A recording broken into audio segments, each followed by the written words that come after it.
What's really crazy is your Quest definition of normal is different than the one by my house, is different than the one by my office. Yeah, is different. Wait. All quests, you're saying? They do not use all the same, quote, normal ranges. Wait, that's not okay. I know. There isn't actually this one universal accepted standardized range for what's okay for thyroid.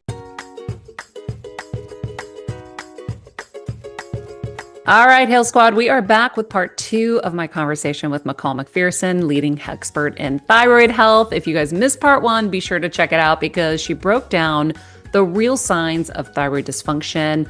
And we got into how things like stress and food and, yes, even cold plunges might actually not be supporting your healing. Today, we're going to talk about thyroid cancer, how to treat it, the go-to meds that actually work. She has been in remission for over a decade, friends. So let's keep taking her knowledge today. McCall, thanks for staying with us. I know we were in the break chatting about my numbers, but I'm going to start from the top here with you. So my Quest here says that my thyroid globulin is 55, which in the last episode you said it has to be under 1. Correct. Oh Lord. Yeah, it looks like that's steadily increased. I was like, was it worse before or better before? Okay, so that's steadily increased from January. It's gotten worse. Okay, great. Thyroid peroxidase, the TPO or TPA1 is 238. That has gone down because it used to be 446. Love that. So both of those are signs of Hashimoto's. So you want your TPO antibodies below 34. And I know you had mentioned that years ago, someone had told you that you also have Hashimoto's antibodies. So what's happening in real time, essentially, is you use those numbers, whether they go up or down, to gauge the severity and how quickly you are losing thyroid function and thyroid gland tissue. So your body's attacking it, it's eroding away that hormone secreting tissue, and it's leaving you with less and less functional tissue, which over time is increasing your risk for hypothyroidism. And if I was a betting person, I would bet that you also have hypothyroidism. And it's important to address antibodies. And again, if you go to your regular doctor, your endocrinologist, they won't think that you can influence your antibodies. Medicine has not caught up to that yet, but you actually can. You can measure them, do an intervention. Let's say you change your diet and you decide to go dairy free. You do that for 90 days, you recheck your antibodies, and you can measurably see how that has influenced your autoimmune disease. Yes, absolutely. And not only Wow. are you preserving thyroid gland tissue, you're reducing your risk of other autoimmune diseases if we can reduce those antibodies, right? So it's a powerful piece of data to closely track. Well, I already have pernicious anemia and type 1 diabetes, so I already got a few. Yes. But it is encouraging that the thyroid peroxidase has come down. Mhm. I mean, double digits, which is nice. So then we want to look at let's see, the free T3s and stuff, right? So Yeah, TSH. T3 Free free T4. is 2.9. Yeah. Now, you also were going to clarify normal ranges, right? Like I'm looking at my Quest Diagnostics ranges. I think everyone has different metrics, right? They sure do. What's really crazy is your Quest definition of normal is different than the one by my house, is different than the one by my office. Yeah, is different. Wait. All Quests, you're saying? Mhm. They do not use all the same, quote, normal ranges. Wait, that's Be- not okay.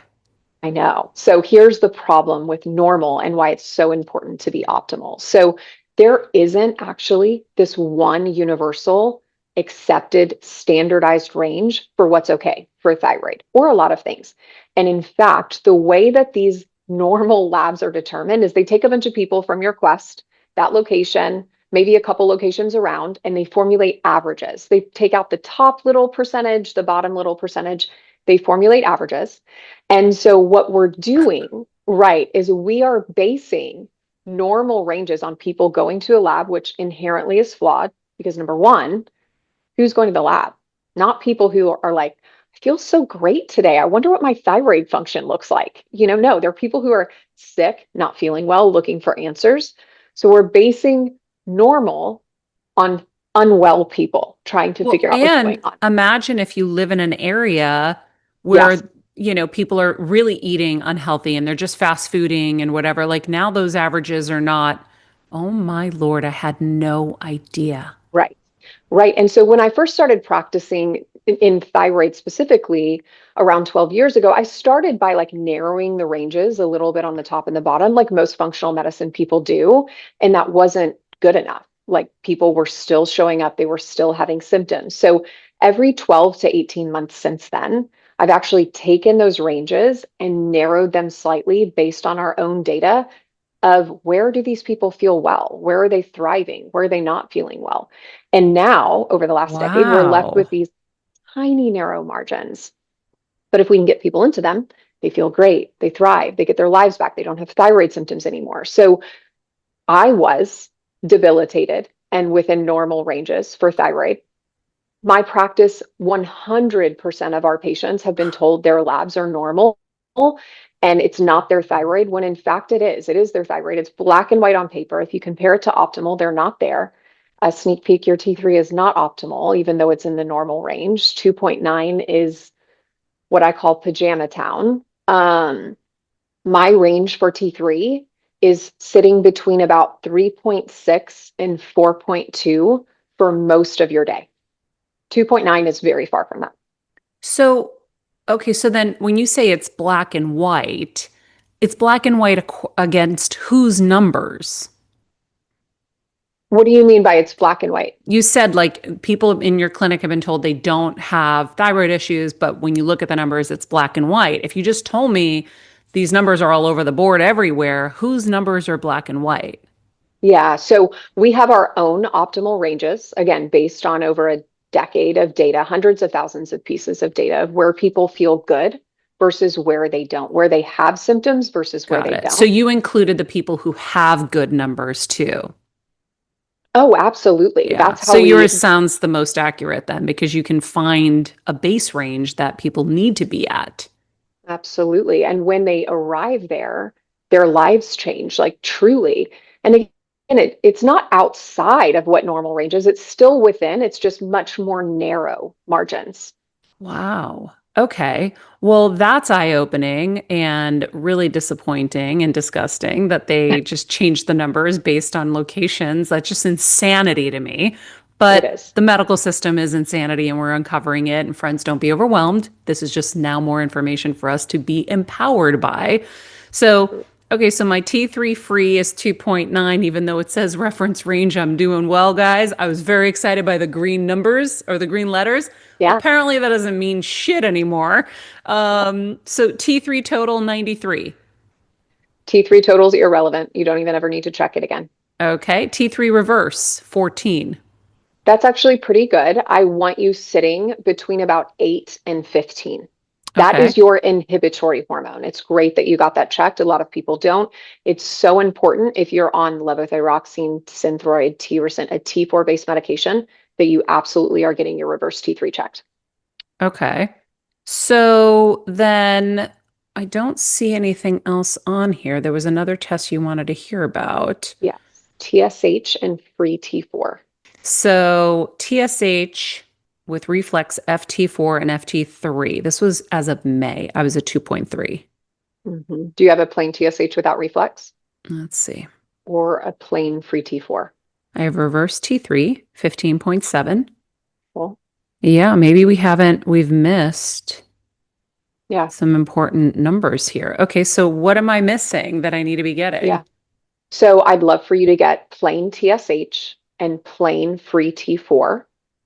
Your TSH with reflex is like influenced, but even with that influence, it's still too high, in my opinion. So again, normal medicine would say a TSH of 2.3 is perfectly fine, right? Anything above 1.8, and generally people are symptomatic, whether that's a little fatigue, a little brain fog, increases in your cholesterol. They're starting to manifest Yeah, things. I Yeah, feel all of those things. So what would yeah. normal range for plain TSH be? Like what should someone want? always less than 1.8, ideally closer to 1. And it can go as low as it needs to.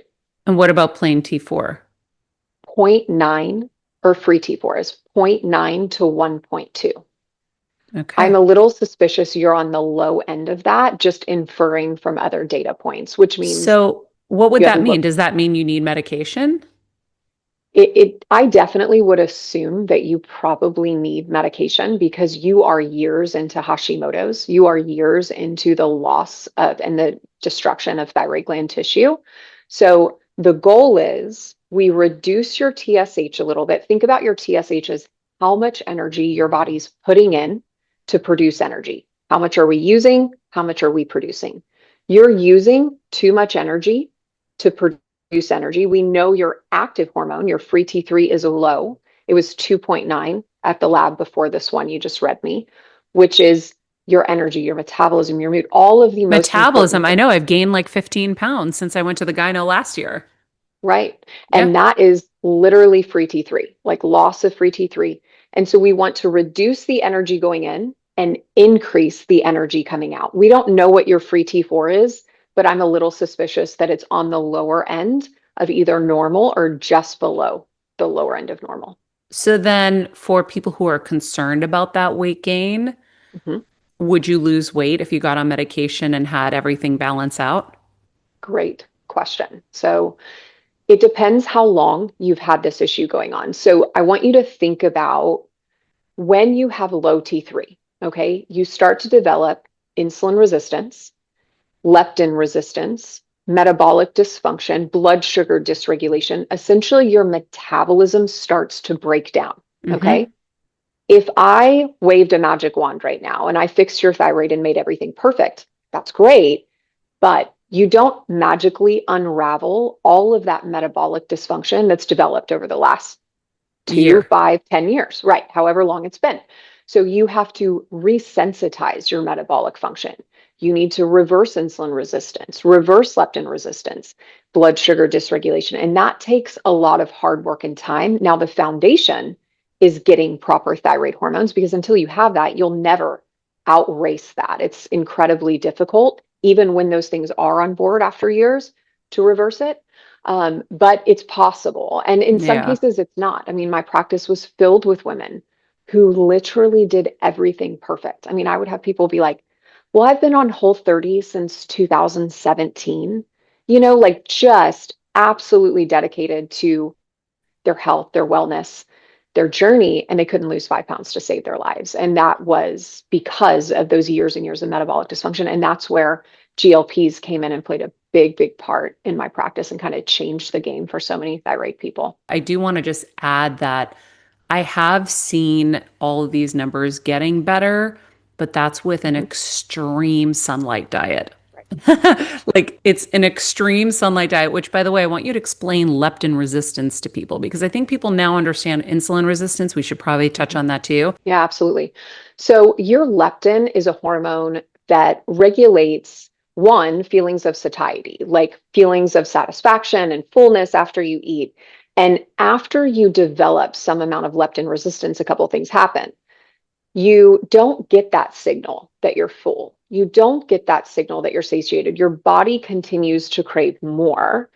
But secondary to that, the real problem also is it creates fat storage, essentially. When your leptin is up, you are storing fat. So when you become leptin resistant, your body keeps secreting more and more leptin to deal with the responses to food, which is triggering your body to store more and more fat, making it incredibly difficult to maintain weight, much less lose weight.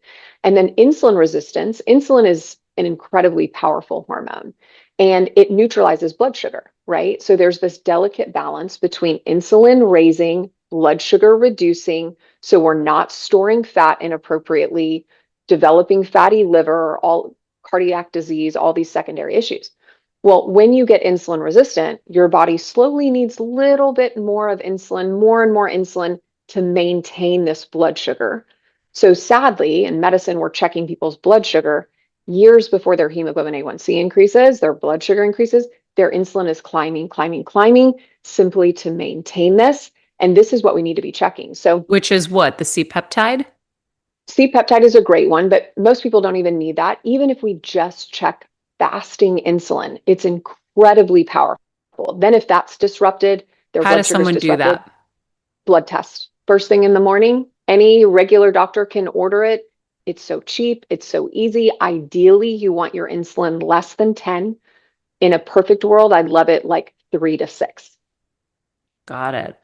So I think that that is one of the things that I've noticed with people with thyroid issues. I mean, there's so many women who are like, I just can't lose the weight. I'm suffering. And Yeah, they also don't even have the energy to work out. Some of them are like, I'm not even eating anything. And then it's like, again, is it perimenopause? Is it the thyroid issues? But it is interesting to kind of learn all of that and understand that maybe that's what's happening. If that's what's happening, is it something where you have to recheck your numbers and maybe change your dosages? absolutely, especially early on. So you sort of onboard people in incremental amounts over, at Modern Thyroid Clinic, we increase people slowly over about a month, and then we allow them to stabilize before we recheck. But that process needs to happen multiple times before everything is perfect. We can't just put people on a bunch of thyroid medicine that we think they'll ultimately need, because again, too much is too much, just like anything, Hmm. it's not good. So it takes time to get to that perfect dose. Once you're there, you just need to nuance it every once in a while. Or, as people move to menopause from perimenopause, they often see shifts in thyroid and Hmm. Hashimoto's rates and other things like that. But largely, once we stabilize, we can fine tune it every once in a while. Did you start Modern Thyroid Clinic yourself? I did. I'm really starting to like this platform. Is it online or is it just in person? We started as a brick and mortar, and then we had people flying in from all over the world, all over the country, and ended up with like an 8,000 person wait list. So now we are a national telemedicine practice. Wow, that's incredible. I'm like just so blown away at your knowledge. Like I don't feel like a lot of people have as wide a range of knowledge as you do on all of this stuff. I'm really, really blown away.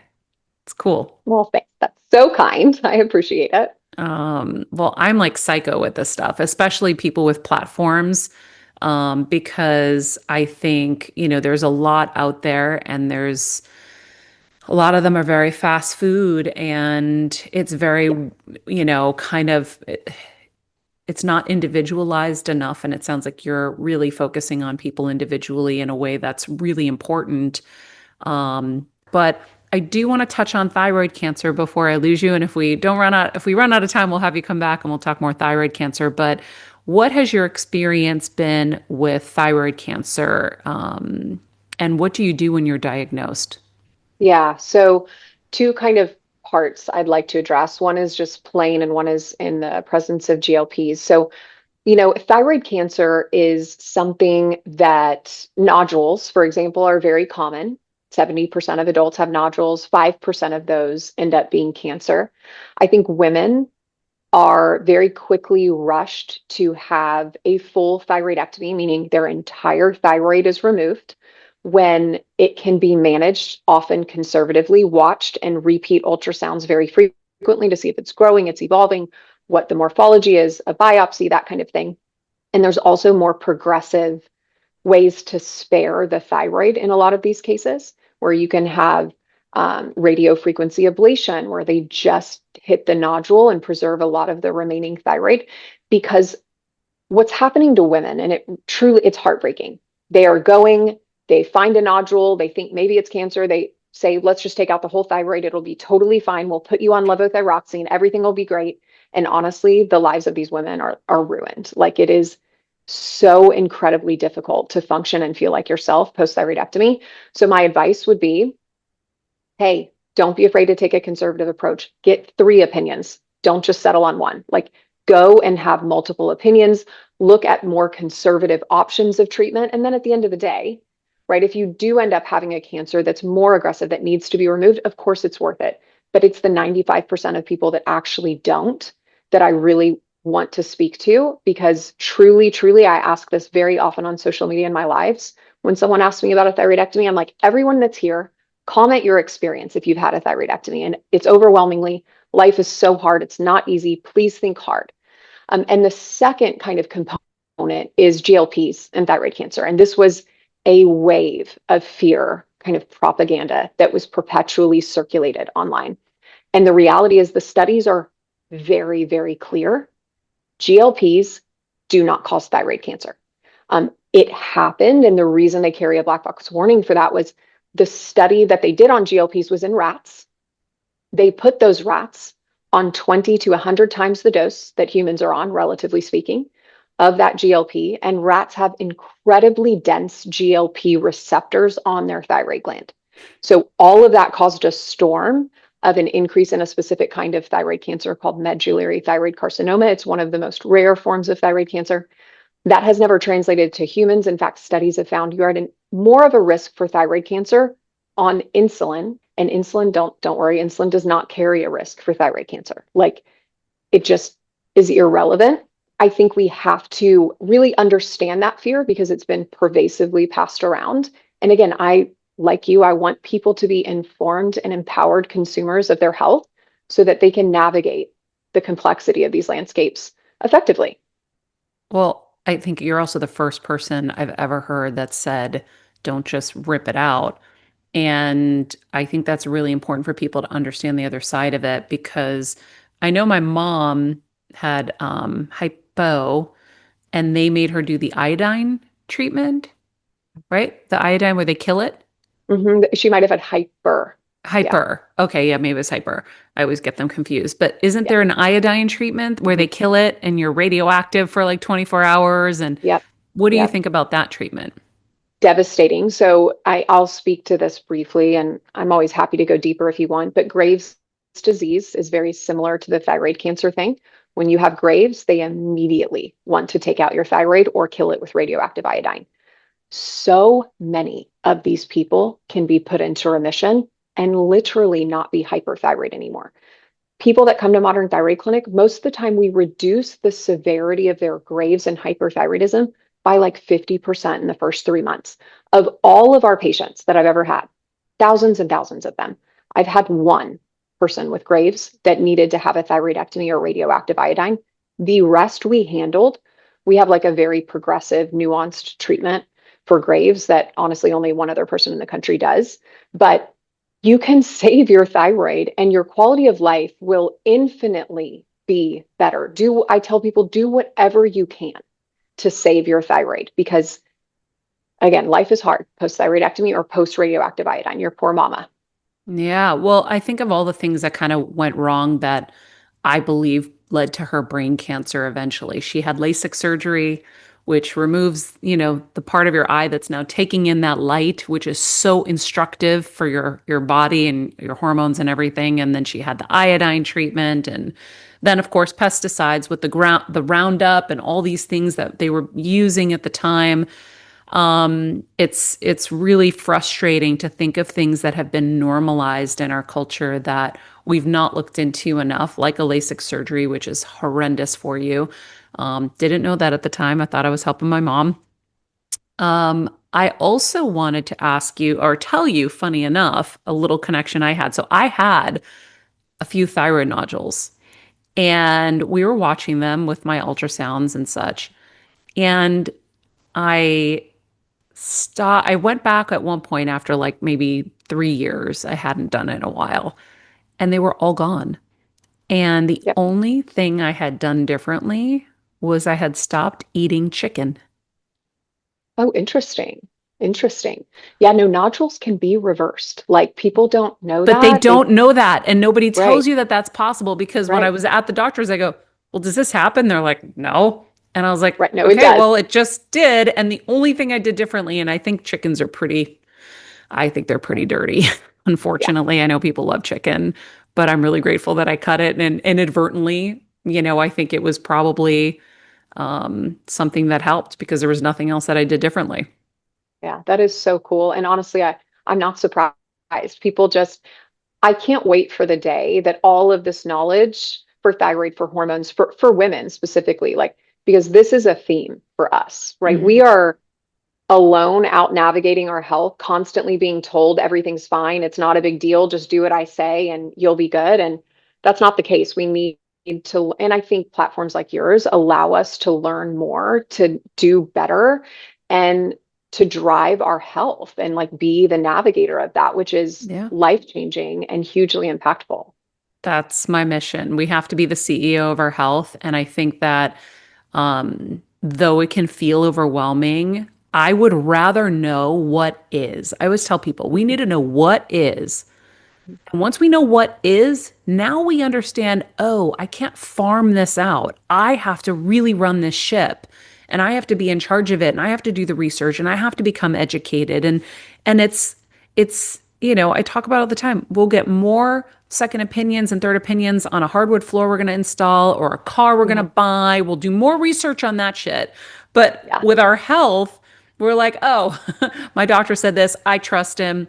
And yeah, you don't know anything. You haven't looked into his lawsuits. You haven't looked into, his background, his education level, his success rates. Like you haven't looked at anything, but you trust him.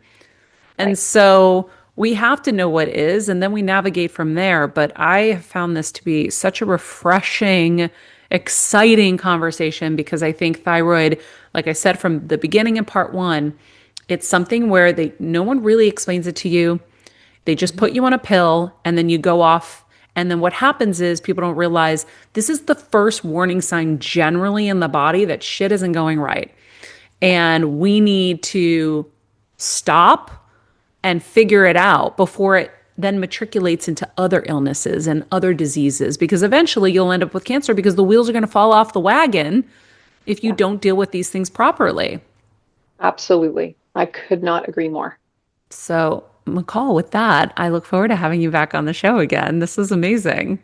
All right, friends, I hope that that was as exciting and hopeful and useful and helpful to you as it was to me. Huge thanks to McCall McPherson for joining us today. We hope you loved this episode. If you did, please share it with a friend or two. P.S. Friends, we have a bonus episode with McCall on Patreon where we dive in a little deeper. I get a little emotional. All the details are linked in the show notes below. Until next time, be nice people, make good choices, and be present. Heal Squad, we have been on quite the journey together, and we're hearing from so many of you just how much this show is helping you heal and get better, and it makes us feel so good. We love, love, love it, and we just ask that you don't keep it to yourself. Spread the message and share the show or your favorite episode with your friends. And if you want to help us even more, you can leave us a 5-star rating and a comment on Apple Podcasts or Spotify, and follow us on Instagram at Heal Squad. You can also DM us anytime because we love connecting with you. And finally, you can also join us on Patreon for our monthly live heal events with world-class healers and ad-free episodes exclusive only to Patreon and our Super Heal Squad for as little as $10 a month. So go to patreon.com/Heal Squad to join. Getting better isn't easy, friends, but as I say all the time, it's a whole lot easier if we can do it together. We love you all so much, and we love doing this thing called life with you. This podcast and all related content published or distributed by or on behalf of Maria Menounos or MariaMenounos.com is for informational purposes only and may include information that is general in nature and that is not specific to you. Any information or opinions expressed or contained herein are not intended to serve as or replace medical advice, nor to diagnose, prescribe, or treat any disease, condition, illness, or injury, and you should consult the healthcare professional of your choice regarding all matters concerning your health, including before beginning any exercise, weight loss, or healthcare program. If you have or suspect you may have a healthcare emergency, please contact a qualified healthcare professional for treatment. Any information or opinions provided by a guest expert or host featured within a website or on company's podcast are their own, not those of Maria Menounos or the company. Accordingly, Maria Menounos and the company cannot be responsible for any results or consequences or actions you may take based on information or opinions.